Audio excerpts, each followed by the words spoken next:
নমস্কাৰ এই মুহূৰ্তত অসমবাসী ৰাইজক দিবলৈ লৈছোঁ বিগ ব্ৰেকিং নিউজ। কিয়নো 10 এপ্ৰিল তাৰিখে লাখ লাখ মানুহৰ বেংক একাউণ্টত সোমাই পৰিব টকা। কোনে কোনে লাভ কৰিব এই টকা সবিশেষ জানিবলৈ ভিডিঅ'টো শ্বেয়াৰ কৰি সম্পূৰ্ণকৈ চাই থাকক। কিয়নো 10 তাৰিখ আহিবলৈ হাতত মাত্ৰ কেইটামান দিন বাকী আছে আৰু 10 তাৰিখত সোমাই পৰিব লাখ লাখ একাউণ্টত টকা। কোন কোন মানুহে লাভ কৰিব টকা আপুনি এতিয়া জানিব পাৰিব। অমৃত বৃক্ষ আন্দোলনৰ আঁচনিৰ বাবে আপুনি আবেদন কৰিছিলে নেকি? আত্মসহায়ক আঁচনিৰ বাবে আপুনি ফৰ্ম জমা দিছে নেকি? তেন্তে ভাল খবৰ, কিয়নো আপোনালোকে অতি শীঘ্ৰে লাভ কৰিব 10,000কৈ টকা। আৰু যিটো 10 তাৰিখত কেইবাটাও আঁচনিৰ টকা সোমাই দিব। মই আঁচনিকেইটা আপোনালোকক জনাই আছোঁ। 1 নম্বৰত সোমাব ইন্দিৰামেৰী সৰ্বজনীন বিধৱা পেঞ্চন আঁচনিৰ টকা। দ্বিতীয়তে সোমাব অৰুণোদয় 2.0 আঁচনিৰ টকা। তৃতীয়তে সোমাব অৰুণোদয় আঁচনিৰ টকা।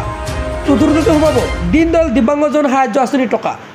5 নম্বৰত সোমাব শ্বহীদ কুশল কোঁৱৰ বৃদ্ধ পেঞ্চন আঁচনিৰ টকা।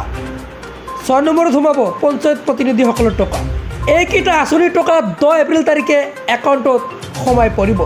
আপুনি কোনটো আঁচনিৰ বাবে আবেদন কৰিছিলে নিশ্চয় আপুনি জনাব, আৰু কোনটো আঁচনিৰ আপুনি টকা লাভ কৰি আছে নিশ্চয় কমেণ্ট এটা কৰি জনাব। আৰু পৰৱৰ্তী ভিডিঅ' মই আপোনালোকৰ বাবে অতি শীঘ্ৰে লৈ আহিছোঁ।